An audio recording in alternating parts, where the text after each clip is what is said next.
Zakaria 8 mstari wa kwanza. Neno la Bwana mwenye nguvu zote likanijia tena. Hili ndilo asemalo Bwana mwenye nguvu zote. Nina wivu sana kwa ajili ya Sayuni. Ninawaka wivu kwa ajili yake. Haleluya. Maandiko inasema hii ni neno lilimkujia Zakaria ikimwambia, mimi Mungu niko na wivu juu ya Yuda, kwa maana watu wa Yuda walikuwa wamemwacha Mungu, walikuwa na piko la Mungu. Mungu akasema, akaambia Zakaria, sikia haya maneno na uende utangazie watu wa Yuda, kwa maana mimi Mungu niko na wivu mwingi, kwa maana wameniacha mimi Mungu. Twende. Hili ndilo asemalo Bwana, nitarudi Sayuni na kufanya makao Yerusalemu, kisha Yerusalemu utaitwa mji wa kweli, mlima wa Bwana mwenye nguvu zote utaitwa mlima mtakatifu. Haleluya. Mungu amenena na Zakaria akamwambia,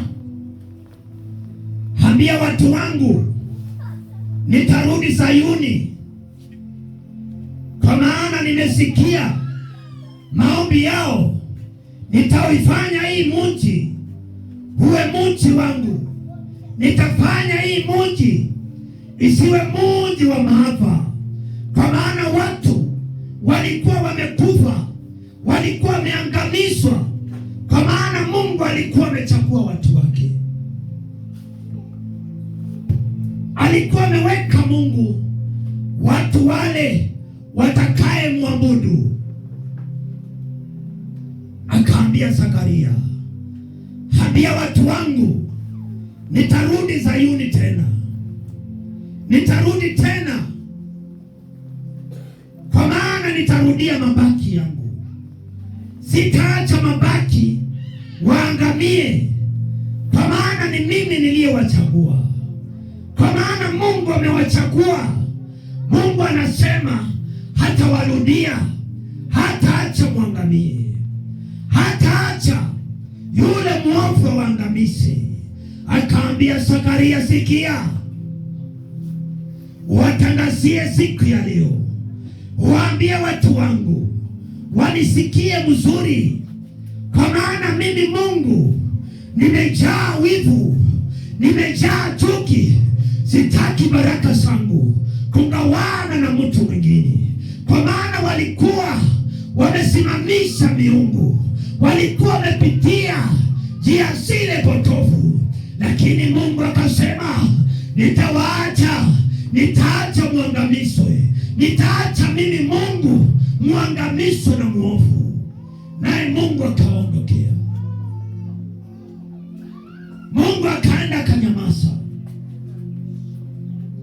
akasema, Yuda na Israeli ilikuwa mji wangu, ilikuwa mji wangu wa karibu. Nitarudia, nitawarudia, nitajipeleka nyinyi mwenyewe, nitakuja Yerusalemu, nitakuja katika hiyo mji wa Yuda, nitakuja nikae katikati yao, kwa maana Yerusalemu ilikuwa saidi hii, mji wa Yuda ulikuwa saidi nyingine. Mungu akasema atakuja atue hapo katikati, kwa maana amesikia kilio chao. Tuendelee.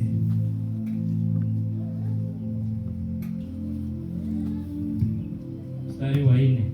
Hili ndilo asemalo Bwana mwenye nguvu zote, kwa mara nyingine tena, wazee wanaume kwa wanawake walioshiba umri wataketi katika barabara ya Yerusalemu, kila mmoja akiwa na mkogojo wake mkononi, kwa sababu wa umri wake. Barabara za mji zitajaa wavulana na wasichana wanaocheza humo. Haleluya. Huyo ni Mungu ametangaza katika ile mji wa Yuda, kwa maana ameliona watu wanaangamia. Maandiko inasema akafika akatangazia watu siku ya leo, wazee wa hii kijiji, wazee wa Yerusalemu watatembea na migogojo, watatembea kila mtu na mgogojo wake, kila mtu kwa barabara akiwa mzee sana atatembea. Hakuna maangamizi tena, kwa maana nimesikia kilio chao. Mungu akasikia kilio, akatangaza siku ya leo, nitashuka mji huyo wa Yuda, watu watakufa bila kufikisha umri wao. Akasema siku ya leo, mimi Mungu nitatangaza, watu wangu wataangamia. Kila mzee hatapitia kwa barabara, kila mzee hatarukaruka kwa barabara. Maandiko inasema wakafika mji wa Yuda, wazee wakasimama, wazee wakatembea wakiwa na migogojo, wakiwa wazee wakarukaruka, vijana wakatokelezea katika barabara wakiwa wanashangilia, wakashangilia kwa barabara wakisema Mungu amekuja, wakisema Mungu ametukujia, wakisema Mungu mateso imeisha, wakisema Mungu siku ya leo Mungu ametukumbuka.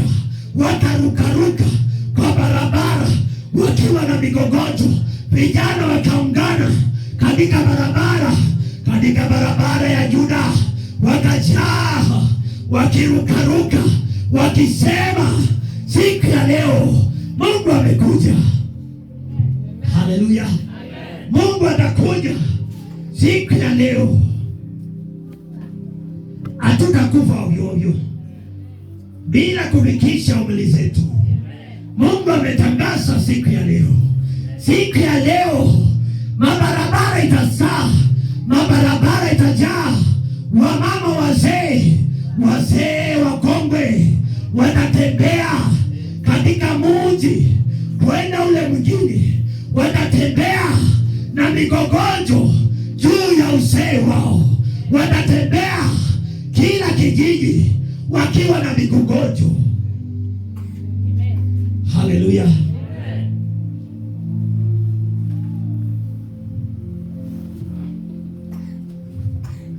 Watatembea. Waisraeli wote wakapatiwa hiyo unabii. Watu wa Yuda hiyo nabii ukawaingia, wakaambiwa siku ya leo, mimi Mungu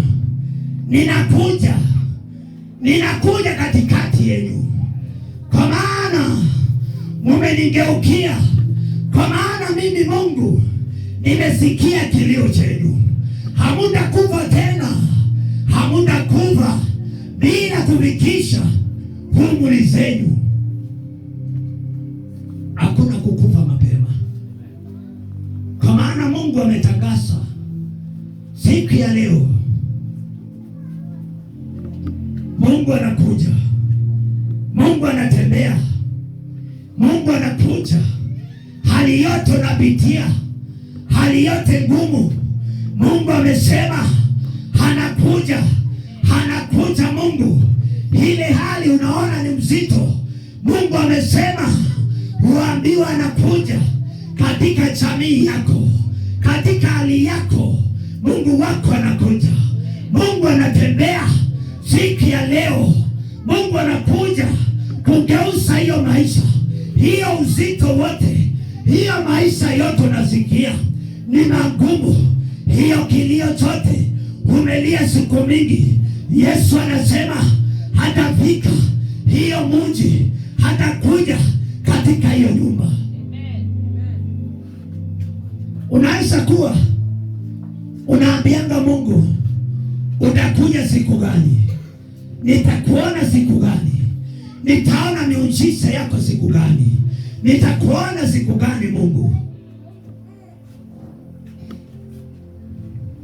Lakini Mungu akasema, akaambia Zakaria, enda uambie watu wangu, enda uambie siku ya leo hii unabii uende watolee. Hawatalia tena, hawatasumbuka tena, hawatahangaika tena, vijana hawatafinyika tena, kwa maana mimi Mungu ninakuja, kwa maana mimi Mungu ninakuja kutua katikati yao.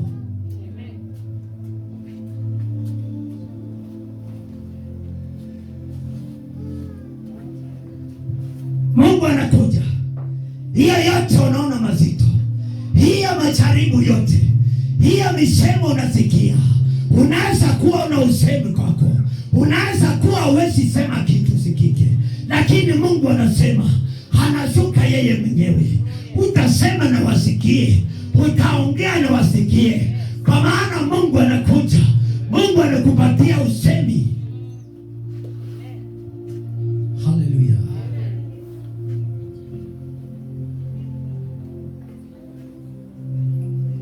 Inaweza kuwa kuna madhabahu inaongeanga kinyume chako.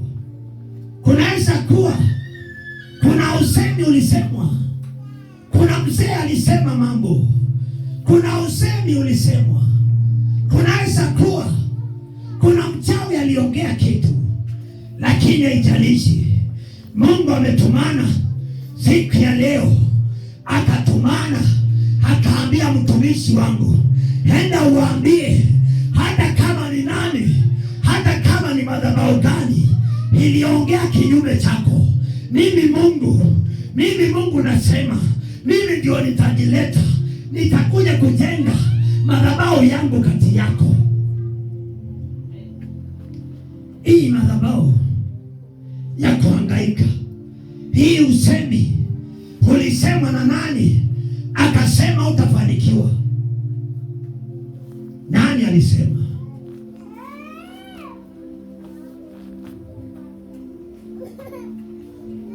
Nani akasema hautafanikiwa? Madhabahu itakuja kinyume yako, madhabahu isiyo ya Mungu itakusimamia, itakuongoza. Hii madhabahu imetoa usemi wapi? Na unajiunganisha na Mungu, umejiitanisha na Mungu. Kwa nini hii madhabahu inakutangulia? Siku ya leo Mungu anasema, Mungu ametumana akasema, siku ya leo anakuja kujenga madhabahu katikati yako. Hakuna madhabahu itakuja kinyume yako, kwa maana Mungu amesema. Mungu ni mwenye wivu, ni mwenye wivu, hangawani utukufu na mwingine, hangawani utukufu wake na mwingine. Kwa nini madhabahu ingawani utukufu na Mungu ishindwe kabisa? Glory to Jesus.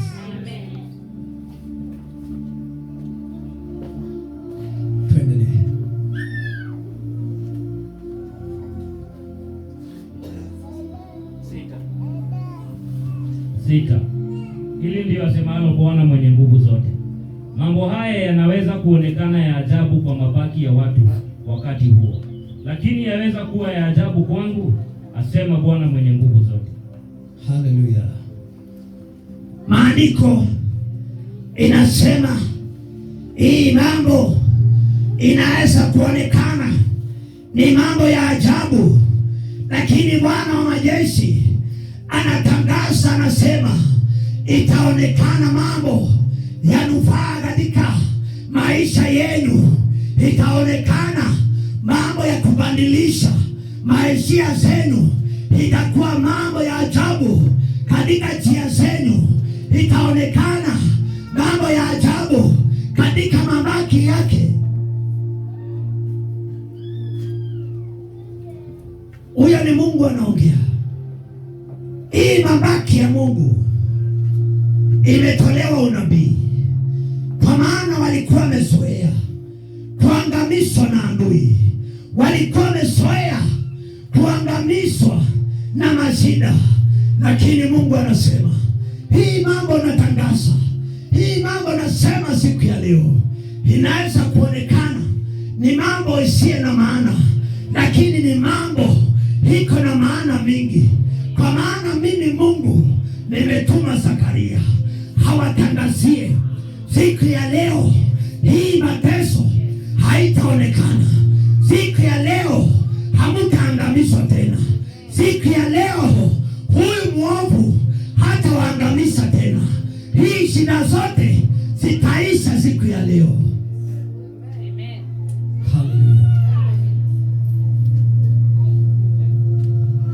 Mabaki ya Bwana wakaangaliana, wakakosa kuamini, wakauliza Mungu anasema nini? Mungu anasema nini? Penye tumezoea kuteswa, tumezoea kuuawa na adui, mateso imekuwa mingi, kicheko kimekuwa mingi. Huyu Zakaria anatuambia namna gani? Huyu Zakaria hii maneno ni gani anatuambia? Tumeangamizwa akiwa hapa, tumeangamizwa akiwa karibu. Hii mambo anasema siku ya leo ni mambo gani? Wakaulizana, wakaangaliana, wakakosa kuamini, wakaambiwa huyu ni Mungu ananena, huyu ni Mungu ananena na mabaki yake. Yesu amesema anakuja kwa mabaki yake. Wenye wanalia siku ya leo, wenye wanahangaika siku ya leo, mabaki ya Yesu anasema siku ya leo watangaziwe, hawatalia tena, watangaziwe, hawatahangaika tena, hawatachekelewa tena, hawatachekelewa, kwa maana mimi Mungu nimetumana kwao. Amen. Nimetumana kwao.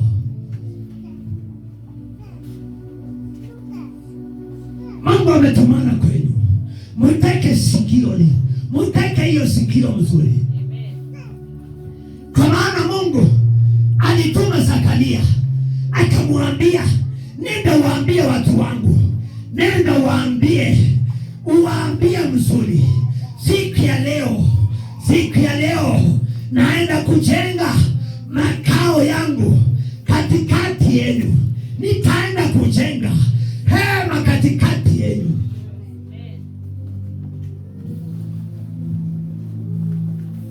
Lakini Zakaria akapeleka ujumbe. Zakaria akaangalia mabaki ya Bwana, akawaangalia vile wamelia, vile wamefinyika siku mingi, vile wamehangaika siku mingi, vile wamechekelewa siku mingi, vile wamelia, vile wamekosa kazi, wamekosa matumaini, watoto wao wameangamizwa, mabwana zao wameangamizwa siku mingi, wamelala njaa siku mingi, wameangamizwa na magonjwa siku mingi. Zakaria akawaangalia kwa macho ya huruma, akawaambia, ni Mungu anasema, sio mimi. Ni Mungu anasema, ni Mungu anasema. Musikie sauti ya Mungu. Leo sio Zakaria anaongea, ni Mungu anaongea. Ni Mungu anaongea kati yangu, ni Mungu anaongea. Akona usemi katikati yangu na nyinyi.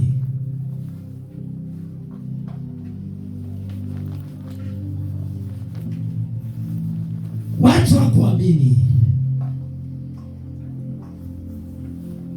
hawakuamini. Zakaria akawaita mabaki ya Mungu. Mabaki ya Mungu, ninajua mumehangaika, ninajua mumeteswa. Yes, mumeteswa siku mingi, mumelia siku mingi, mumehangaika siku mingi, mumehangaika. Na nyinyi ni mabaki ya Mungu, mumehangaika siku mingi, hamunanga usemi kwenu, hakuna kitu mnaweza sema, hakuna kuna kitu mnaweza ongea, lakini ninawajua, tumekaa na nyinyi. Zakaria akawaambia, nimeishi na nyinyi mahali hapa, ninajua mateso yenu, ninajua mateso yenu. Mumeteswa siku mingi, mumeteswa, mumeteswa siku mingi. Kukula ilikuwa shida, mahangaiko kila siku. Mukaulizana Mungu, kwani alituacha? Mukaulizana, huyu Mungu alienda wapi? Huyu Mungu kwani alituacha? Huyu Mungu, tumeteseka siku mingi, tumelia siku mingi, tumelia siku mingi, tumelia siku mingi, tumelia baba siku mingi, kwani Mungu alienda wapi? Wakauliza Zakaria, unaongea nini siku ya leo? Ni nini unaongea?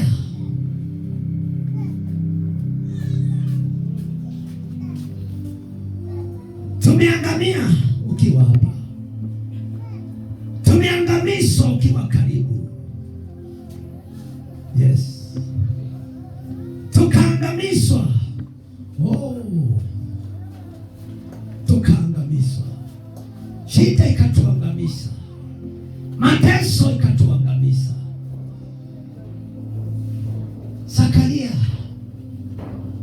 Zakaria akawaambia, siku ya leo Bwana ametumana. Siku ya leo, siku ya leo, hiyo kilio mnalia, kilio itapika mwisho, kilio itapika mwisho. Wenye wanalia siku ya leo, wacha kilio ifike mwisho. Wenye wamelia siku mingi, siku ya leo Zakaria hako mbele zenu. Zakaria hako mbele zenu. Hiyo kilio unalilia Mungu, unaambia baba nifariki, baba nikumbuke, unikumbuke baba, unikumbuke Yesu, unikumbuke Yesu. Umelilia siku moja, sio siku moja, wiki unaisha, mwezi unaisha, mwaka unaisha, miezi inaenda, ukiinua macho yako juu, ukiambia baba ninakungojea.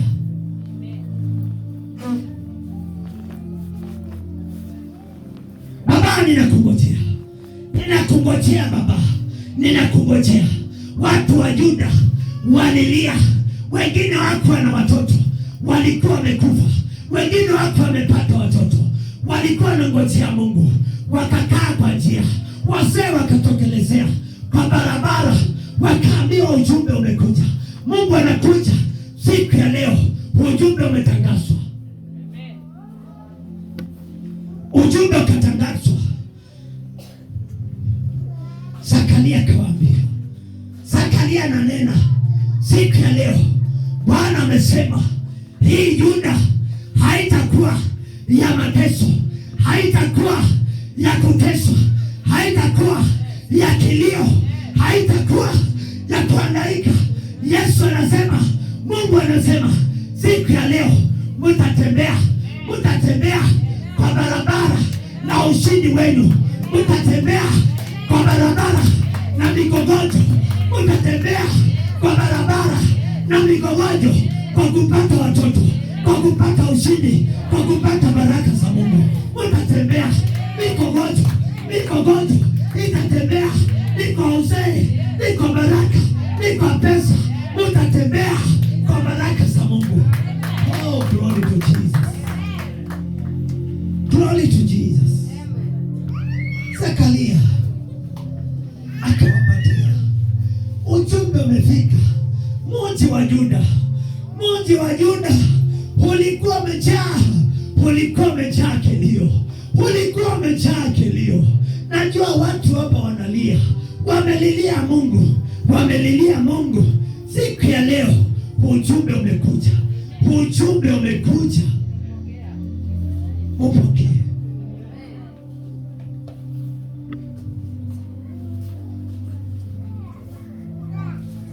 Zakaria Zakaria akatoka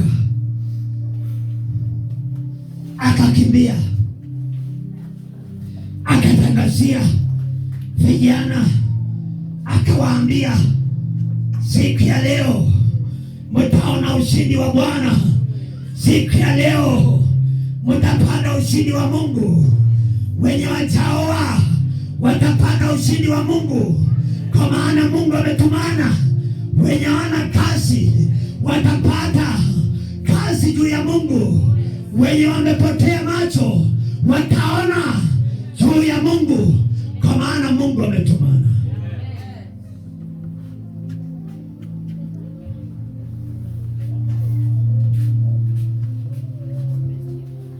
Zakaria akatembea na ujasiri, akatembea na upako, akatembea na mafuta ya Mungu.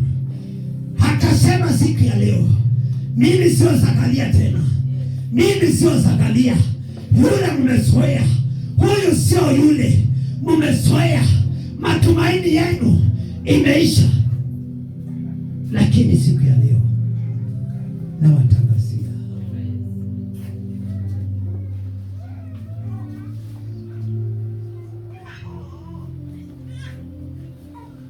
kuna wakati inafikanga unanyamaza, unatulia, unaona ni kama hauna matumaini, unaona kwamba hauoni mbele. Ukiangalia mbele unaona giza, unatangaziwa baraka. Unaangalia mbele hauna kitu, unaambiwa hii mwaka utapokea ngali. Unaona ni mzaa, kwa maana mahali huko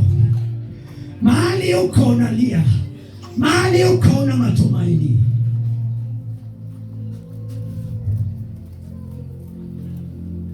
Mwaka huyu utajenga nyumba ya ghorofa. Haleluya.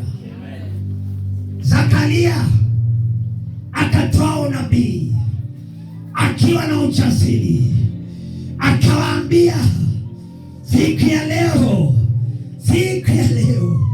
mabadiliko itabadikana, mabadiliko ya Mungu itaonekana. Glory to Jesus. Imani, kuwa na imani. Teremka. 7. Hili ndilo asemalo Bwana mwenye nguvu zote, nitawaokoa watu wangu kutoka nchi za mashariki na magharibi, nitawarudisha waje kuishi Yerusalemu. Watakuwa watu wangu, nami nitakuwa mwaminifu na wa haki kwao kama Mungu wao. Haleluya. Bwana asifiwe.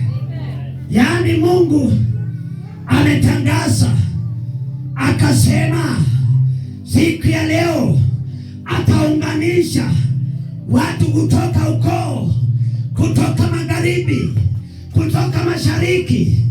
Ameuanganisha mahali pamoja.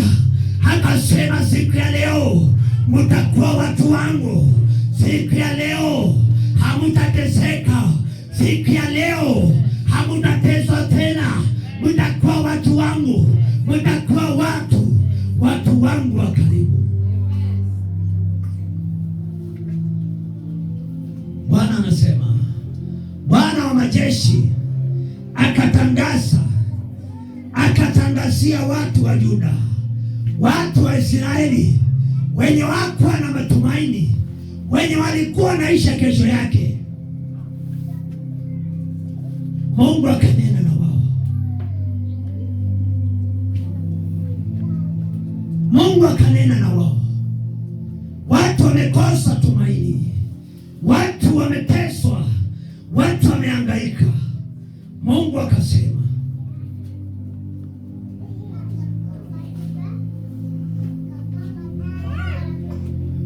atawaunganisha, atawaokota katika dunia yote, atawaunganisha pamoja.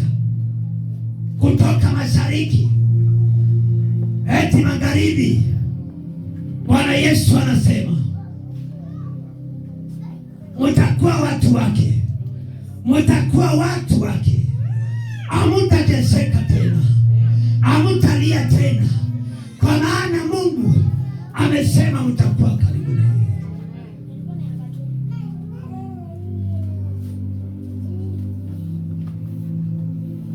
Watu wanaweza kosa matumaini, wanaweza kuuliza maswali mengi, wanaweza jiuliza, huyu Mungu atakuja siku gani? Huyu Mungu atanipata siku gani? Nitamuona siku gani?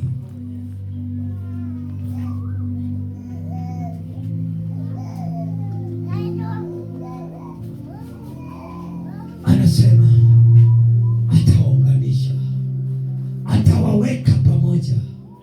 Matumaini yenu itakuwa pamoja na Mungu. Hii ni wakati wa kumtumainia Mungu, na ile uko nayo iwe matumaini, huunganishe pamoja na Mungu. Waambie Mungu, ninataka kukuona, ninataka kuona ushindi wako, ninataka nione baraka zako. Haleluya. Tuendelee.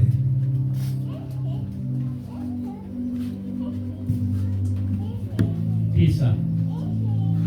Hili ndilo asemalo Bwana mwenye nguvu zote, ninyi ambao sasa mnasikia maneno haya yanayozungumzwa na manabii ambao walikuwepo wakati wa kuwekwa kwa msingi wa nyumba ya Bwana mwenye nguvu zote.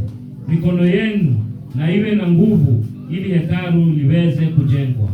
Kabla ya wakati huo hapakuwepo na ujira wa mtu wala mnyama.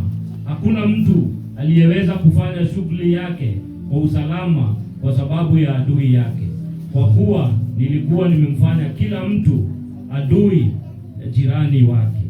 Oh yes. Haleluya. Huyu ni Mungu anaongea na watu wa Yuda na Israeli. Akasema wakati kulikuwa na nabii huko kitambo, nyakati za hapo mwanzo, kuna unabii walikuwa wanatoa kabla ya kanisa kujengwa. Kulikuwa na manabii walikuwa wanatoa unabii vile Mungu anataka, yaani kabla Mungu alete uadui katika ile mji, hakukuwa na mtu angeweza kusalimia ndugu yake, kwa maana ni Mungu. Walikuwa wamegeuza mambo ya Mungu, walikuwa wametumainia hii mifano, walikuwa wamejiundia miungu yao, naye Mungu akawaletea uovu ndani yao. Hakuna ndugu angeweza kuongelesha ndugu mwingine, kwa maana Mungu alikuwa ameachilia uovu kati yao.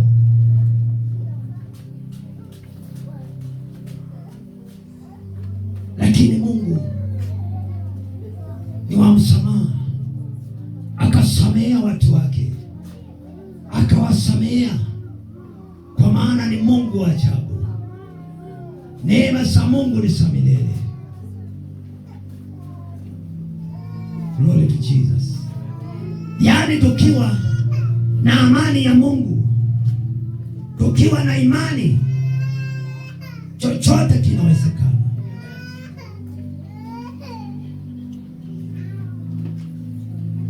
Enda Marko 34, Marko 5:34.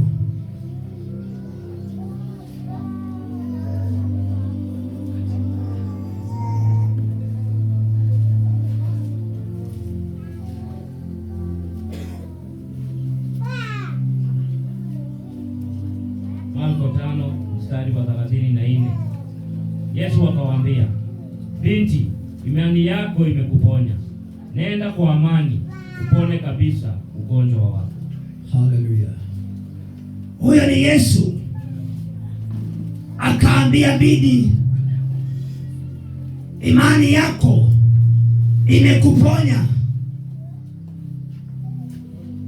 Kwa maana alikuwa mgonjwa. Akamwambia, amka na uende, imani yako imekuweka huru. Teremka. 35. Alipokuwa bado wanaongea, watu wakafika kutoka nyumbani kwa Yairo, wakamwambia, binti yako amekufa, kwa nini kuendelea kumsumbua mwalimu? 36. Aliposikia haya waliosema, Yesu akamwambia huyo kiongozi wa sinagogi, usiogope, amini tu. Haleluya. Hapo kulikuwa na kiongozi wa sinagogi. Wakati alisikia Yesu ako mahali, akateremka haraka, na juu yeye alikuwa naamini Mungu, na msichana wake alikuwa amekufa. Akakimbia haraka. Watu wakasema, binti yako amekufa, kwa nini unasumbua mwalimu? Na kwa maana kiongozi wa sinagogi alikuwa anajua Yesu mzuri,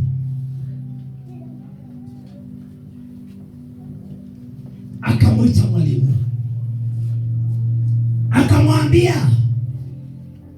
Yesu, binti yangu amekufa, mtoto wangu amekufa. Yesu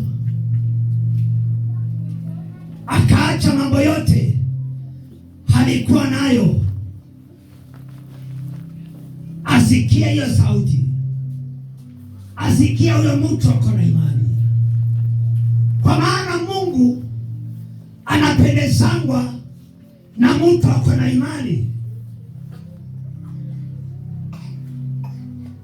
Imani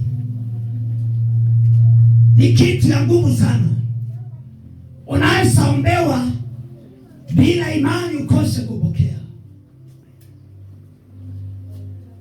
Lakini wakati huyu mchungaji alikimbia ili akutane na Yesu, aliacha mtoto wake amepasi, mtoto wake amekufa, lakini akajua, nikipatana na Yesu, nikimuona huyu Yesu, mambo yako itakuwa sawa. Tuendelee.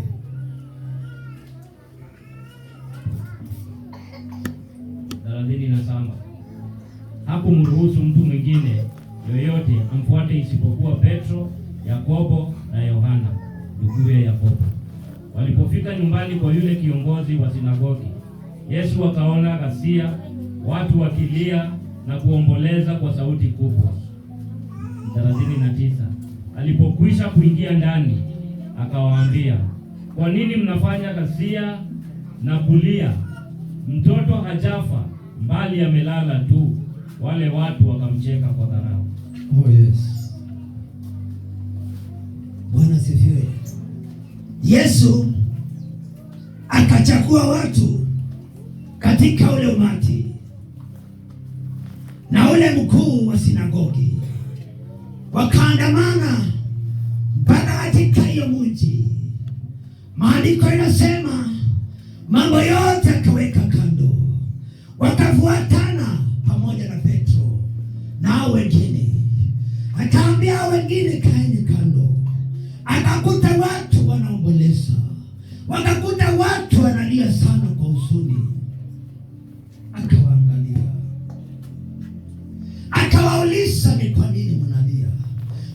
nini mnaomboleza?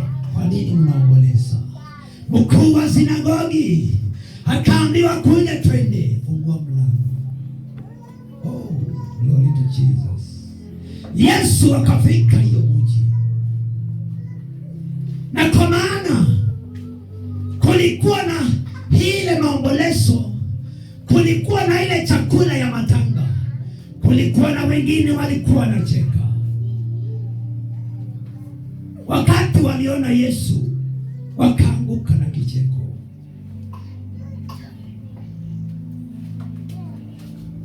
Yesu akasema hao watu wakae kando, hao watu waweke kando. Akachukua ule mkuu wa sinagogi akawaambia kuja, twende. Watu wakaanza kucheka, watu wakaona Yesu anafanya ujinga, wakaona Yesu hajui penye anafanya.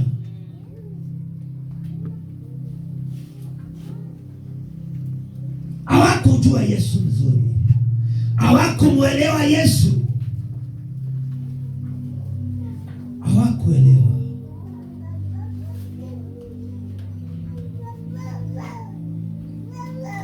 Akachagua watu akawaambia, wewe na wewe kujeni, twende tuingie katika ile chumba.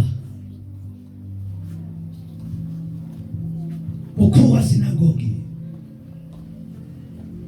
akajua kuna Yesu, akajua kuna Yesu karibu, akajua amepata jemedari, akajua amemuona Yesu, akajua amekutana na Yesu, akaandamana na Yesu, akaendanisha na Yesu, akajua kuna mambo yote, akajua mtoto wangu hatapata uhai, akajua mtoto wangu hatapata uzima.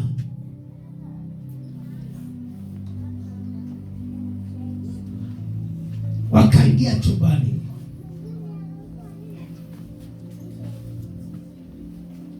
Maandiko inasema Yesu akasimama akiwa na Petro na Simon, wakasimama kando, akiwa na ule mkuu wa sinagogi. Akaangalia yule msichana, akamwambia, msichana amelala.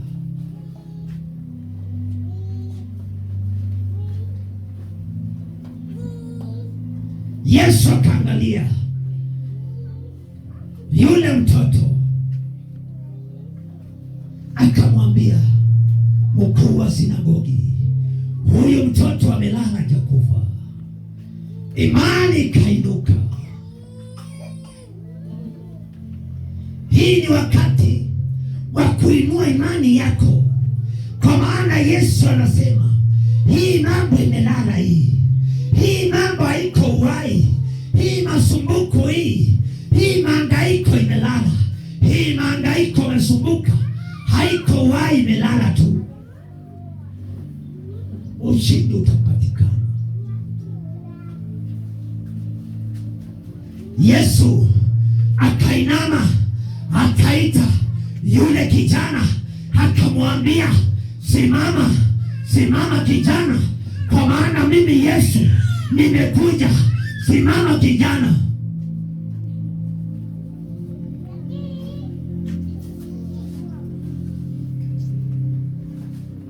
Alikuwa kijana ama alikuwa msichana? Alikuwa msichana.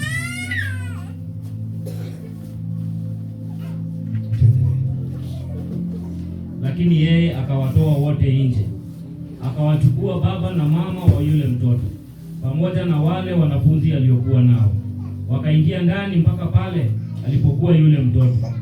Akamshika mtoto mkono, akamwambia, talitha kum, maana yake msichana, na kuambia amka. Mara yule msichana akasimama, akaanza kutembea. Alikuwa na umri wa miaka 12. Walipoona haya wakastaajabu sana. Yesu akawaagiza kwa ukali wasimweleze mtu yoyote jambo hili, naye akamwambia wampe yule msichana chakula. Haleluya. Yesu, matendo ya Yesu ikafika, akawaambia wale walikuwa wanamzunguka, akawaambia tokeni nje. kwa maana wana imani. Akawaambia, tokeni nje. Mama wa mtoto na baba wa mtoto wakaingia ndani, na wale wanafunzi wake wakaingia wote ndani.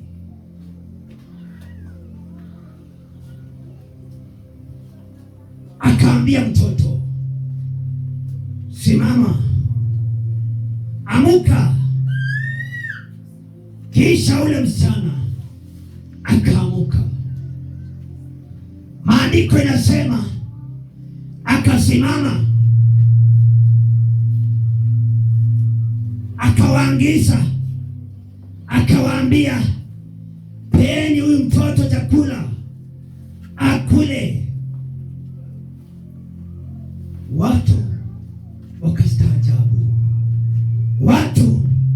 wakastaajabu, wakaulizana, kwani kumeenda namna gani? Wale watu walikuwa wanachekelea Yesu, ule umati ulikuwa unachekelea Yesu. Ukaangaliana, ukashangaa, ukaulizana, huyu ni nani?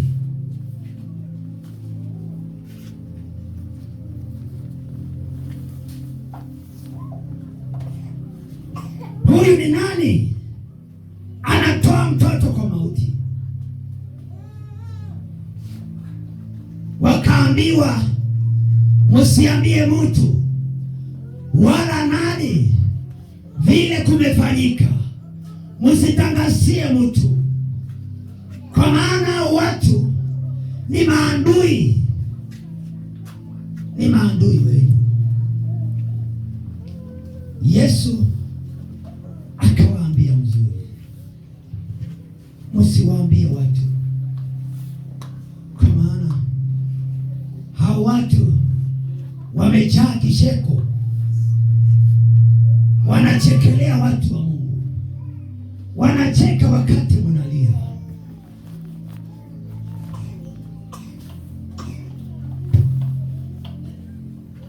Wanacheka.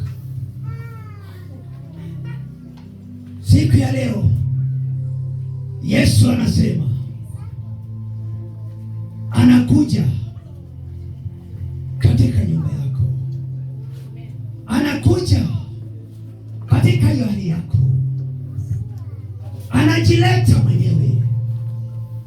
Hiyo masumbuko yote inaenda kuisha, hiyo kilio ya siku mingi Yesu anasema anaenda kuimaliza, bali msiambie yeyote. Anaenda kuimaliza, kwa maana Yesu anajileta. Hata tumana, bali Yesu anakuja. Vile alikuja katika hiyo mji, vile aliingia katika hiyo boma, Yesu anasema anajileta. Hiyo mahangaiko hiyo yote inaenda kuisha. Umelia siku mingi, umeomba siku mingi, umeitana siku mingi, umechekelewa siku mingi, lakini Yesu, walicheka Yesu, lakini siku chache chake wakashangaa. Mwisho wakashangaa na matendo ya Mungu. Wanaweza kuwa wamecheka, wanaweza kuwa wamekuchekelea, wanaweza kuwa mchajenga mzuri, wanaweza kuwa hamuna manyumba, wanaweza kuwa hamuna mali, wanaweza kuwa mumehangaika, lakini Yesu anasema anakuja yeye mwenyewe. Hiyo kicheko amecheka siku mingi kinaenda kuisha, kwa maana anasema anajileta yeye mwenyewe, anakuja kwa boma yako, atabadilisha kila kitu. Kila hali yote ngumu Yesu anaenda kubadilisha. Kila maisha ya kuchekelewa, kila maisha ya kuchekelewa yote Yesu anaenda kubadilisha. munaenda kupokea kutoka kwa Mungu. Haleluya.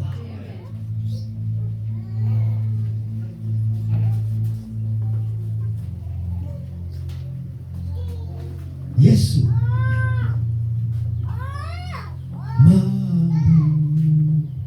makubwa kulitia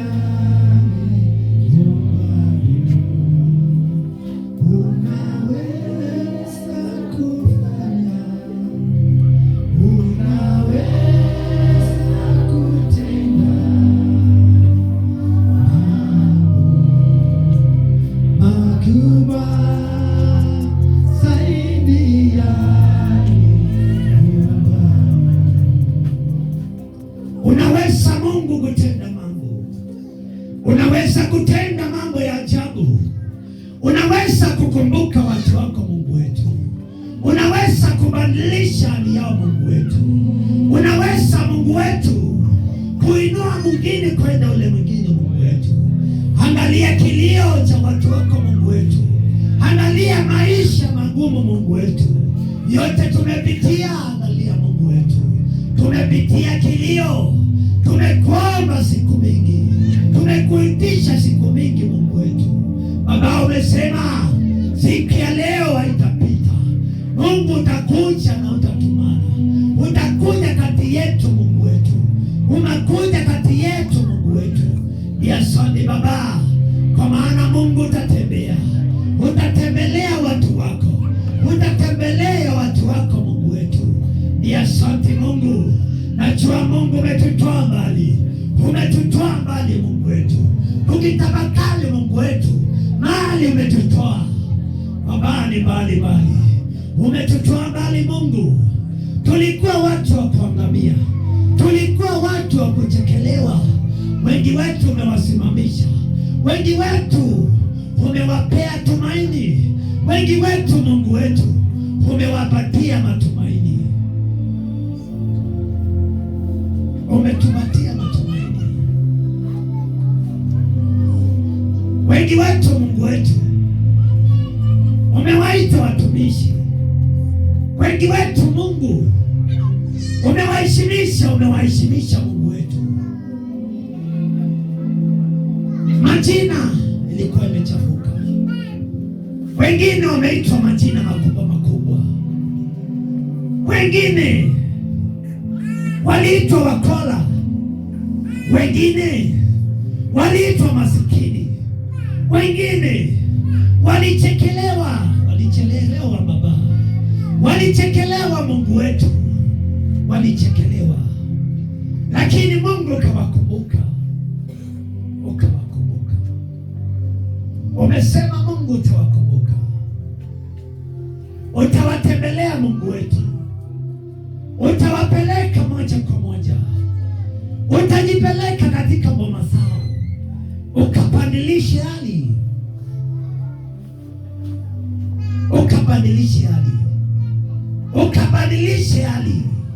ukabadilishe hali. Chochote Mungu anatumainia Mungu wetu Baba, wacha Mungu kutana na mahitaji yao, kutana na mahitaji yao Mungu wetu. Wengine wamelia, wengine wamelia siku mingi, wengine wana watoto, wengine wamehangaika, wengine wana msimamo, wengine wanaona kisa mbele yao Mungu wetu.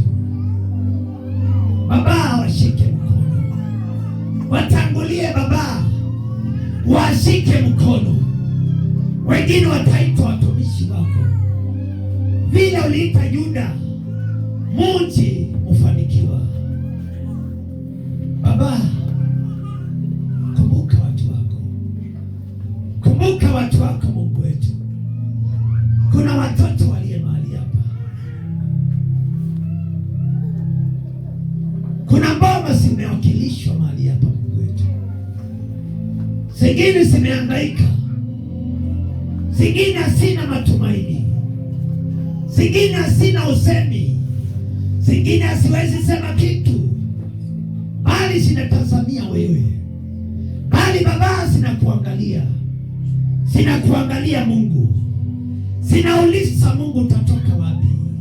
Zinauliza Baba, sitafanikiwa siku gani? Sitafanikiwa siku gani? Kwa maana Mungu wamekutazamia siku mingi, wamekutazama vile unaweza kugeuza maisha yao, vile unaweza kubariki maisha yao Mungu wetu. Lakini Mungu umesema utajileta, jipeleke kwa mambo mazuri, ukawatangulie, ukawaonekanie Mungu wetu. Ni asante Mungu, asante Mungu. Naona wengine wako na kilio, wengine wanalia, wengine wanalia, wengine hapa wanalia, wengine wanahuzunika, wengine wako na huzuni mahali hapa, wengine wamehuzunika siku mingi. Baba, oh Baba, Baba, kumbuke, wakumbuke Mungu wetu, wakumbuke Mungu wetu. Mimi mtumishi wako Mungu wetu, natubu dhambi za kila mmoja Mungu wetu. Inaweza kuwa ni dhambi walitenda, lakini Mungu, naakilisha neno lako, naakilisha ibada Mungu wetu ikufikia Mungu wetu. Natubu dhambi na makosa za kila mmoja Mungu wetu.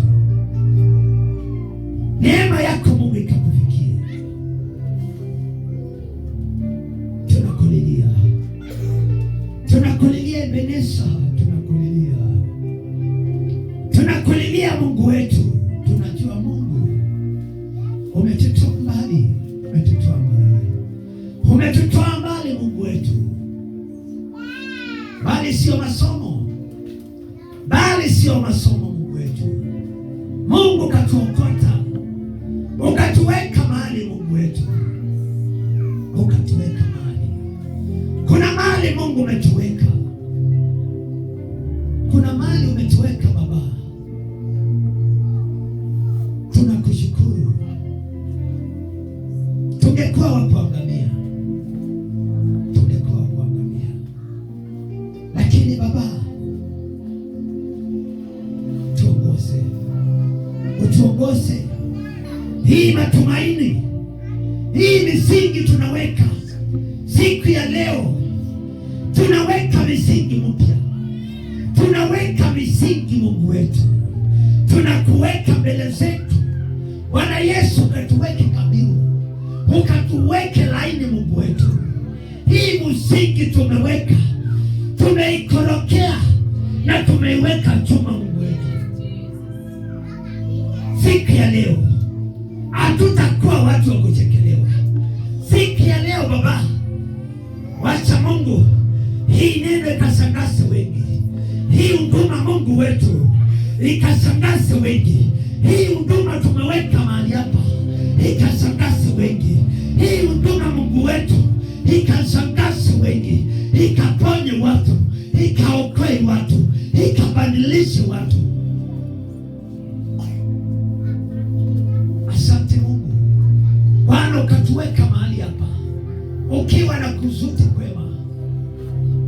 Hatuna magambo, hatuna majivuno, hatuna kiburi Baba. Tumeanguka chini yako tukikuita Ebeneza. Wewe ni Jehova Nisi, wewe ni Jehova Jile Mungu wetu. Naachilia neema, naachilia baraka, naachilia uwezo, naachilia ushindi, naachilia neema zako mbele ya watu wako. Ushindi wako Mungu wetu ukatangulia watu wako, ukafanikisha watu wako. Hii mafuta Mungu wetu ikajaze watu wako Mungu wetu. Asante Mungu, asante Jehova. Wewe ni Jehova Jile, haufananishi na chochote. Tumekuona na tukakutana na wewe Mungu, tukakutana na wewe Mungu wetu, tukakukumbatia Mungu wetu. Hii neema Mungu iliye mahali hapa ikaponya watu ikainue watu wako Mungu wetu, walio na kilio Mungu wetu, ukawapanguse machozi, wenye wanahangaika Mungu wetu, neema yako ikawafikie. Ni asante Baba, asante Mungu wetu. Kila ngoma yote imeakilishwa mahali hapa, kila mama aliye mahali hapa, kila mzee aliye mahali hapa ameakilisha ngoma yake. Naachilia neema yako, naachilia ushindi wako Mungu wetu, neema itokao kwako Mungu wetu ikawafikie kila jamii iliyo mahali hapa.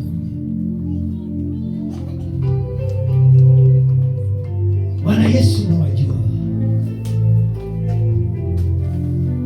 Ulisema Mungu, wewe ndiye mfinyanzi, wewe ndiye mfinyanzi wa maisha yetu.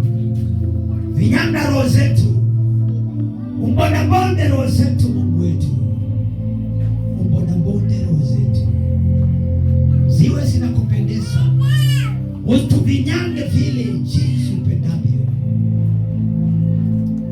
Tufinyange, tufinyange. Naachilia uwepo wa Mungu, naachilia neema ya Mungu. Kila roho isiyo ya Mungu ipigwe na nguvu za Mungu. Kila roho yote ya kuhangaisha, kila roho yote ya mateso, haina nguvu, haina uwezo katikati ya watu wa Mungu. Naachilia nguvu za Mungu, naachilia nguvu za Mungu, naachilia uwepo wa Mungu, naachilia nguvu za Mungu. Roho wa Mungu utamalaki mahali hapa. Asante Baba, pokea sifa na utukufu. Jina la Yesu, jina la kuamini.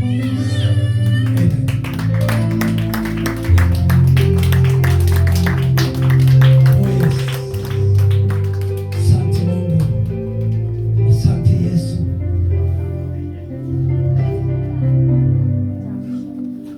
Asante Mungu wa Israeli.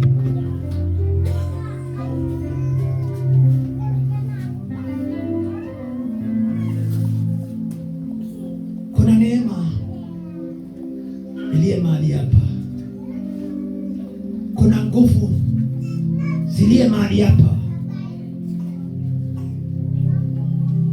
kuna nguvu za ajabu, kuna ushindi unaenda kuonekana mahali hapa.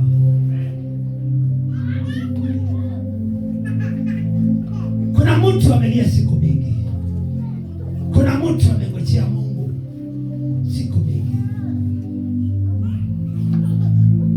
Siku ya leo apokea ushindi wa Mungu, vile Mungu alitangazia watu wa Yuda, akawaambia waambie siku ya leo nitakuja nyinyi mwenyewe, mimi mwenyewe nitakuja. Ungojee Mungu, anakuja kwako, anakuja kwa mzee wako, anakuja kwa bibi yako, anakuja kwa watoto wako, kwa jina la Yesu. Anakuja kwa biashara yako, kila kazi unaofanya, wacha Mungu akaingilie. Hakuna mateso.